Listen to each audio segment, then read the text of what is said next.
เจริญพรญาติโยมทั้งหลายในวาระดิถีขึ้นปีใหม่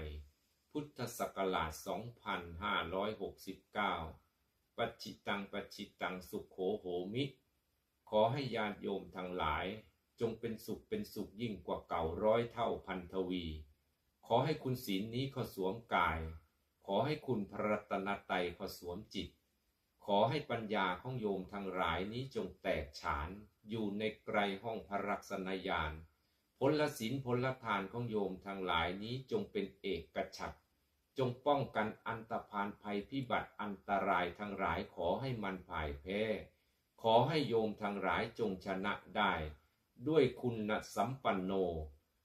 ขอจงอย่าประมาทขอให้โยมทั้งหลายจงหมั่นให้ทานรักษาศีลจำเริญภาวนา